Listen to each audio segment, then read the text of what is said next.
Perdana Menteri Datuk Seri Anwar Ibrahim yang dalam rangka lawatan 2 hari ke Indonesia mengadakan pertemuan bersama Presiden Indonesia Joko Widodo. Sebaik tiba di Istana Bogor pada jam 10 pagi, Datuk Seri Anwar disambut oleh Jokowi. Acara sambutan rasmi negara dimulakan dengan lagu Negaraku berkumandang diiringi 19 das timbakan meriam. Datuk Seri Anwar yang diiringi oleh Jokowi kemudian memeriksa barisan kawalan kehormat yang terdiri daripada anggota pasukan keselamatan Presiden. Beliau turut diperkenalkan kepada Menteri Kabinet Indonesia sebelum Perdana Menteri memperkenalkan delegasi Malaysia kepada Jokowi. Presiden Jokowi dan Perdana Menteri kemudiannya menyertai sesi berfoto bersama dan menandatangani buku tetamu kenegaraan di ruang teratai Istana Bogor sebelum sesi menanam anak pokok merawan. Datuk Seri Anwar seterusnya dibawa menaiki bagi yang dipandu sendiri oleh Jokowi mengelilingi kebun raya Bogor yang sudah mencecah 205 tahun sekaligus menjadi kebun botani tertua di dunia yang mendapat pengiktirafan oleh UNESCO sebelum kedua-dua pemimpin bersiar-siar di dalam kawasan taman berkenaan. Selepas itu, Presiden Jokowi dan Datuk Seri Anwar melakukan perbincangan di beranda Istana Bogor. Sesi Veranda Talk itu adalah suatu tradisi yang diperkenalkan oleh Presiden Jokowi untuk tetamu negara yang penting dan rapat dengan negara itu.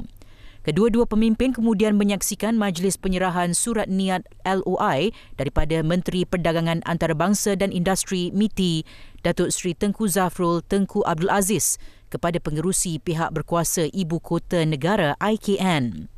Pertemuan pemimpin itu akan memberi peluang kedua-dua pihak menilai kemajuan kerjasama dua hala, meneroka peluang kerjasama baru dan menggalakkan usaha bersama untuk menangani cabaran serantau serta global. Sementara itu, dalam kenyataan bersama, Datuk Seri Anwar dan Presiden Indonesia Joko Widodo setuju mempertingkatkan kerjasama ekonomi kedua-dua negara. Turut diberi tumpuan isu pengambilan dan perlindungan tenaga kerja Indonesia TKI dan Perkhidmat Domestik Indonesia PDI. Perbincangan juga berkaitan kemajuan dalam rundingan pembatasan sempadan darat dan maritim di antara kedua-dua negara. Kedua-dua pemimpin sepakat agar rundingan dipergiat lagi untuk mencari penyelesaian segera pembatasan sempadan yang tertunggak. Ia memastikan kedua-dua pihak dapat meneruskan agenda pembangunan di kawasan itu dan memelihara kedaulatan dan integriti wilayah masing-masing. Turut dibincangkan isu-isu serantau dan antarabangsa termasuk isu diskriminasi minyak sawit oleh Kesatuan Eropah. Kuala Lumpur dan Jakarta juga sependapat berkaitan isu Myanmar. Menerusinya, proses yang diterajui ASEAN, khususnya pelaksanaan kemuafakatan 5 perkara adalah wadah terbaik bagi mencari penyelesaian damai di Myanmar. Usaha melaksanakan persetujuan ini perlu diteruskan selaras dengan keputusan para pemimpin ASEAN di sidang kemuncak ASEAN pada November tahun lalu. Malaysia, the Honorable Datuk Seri Anwar Ibrahim will now proceed to Garuda Hall for the official banquet followed by the members of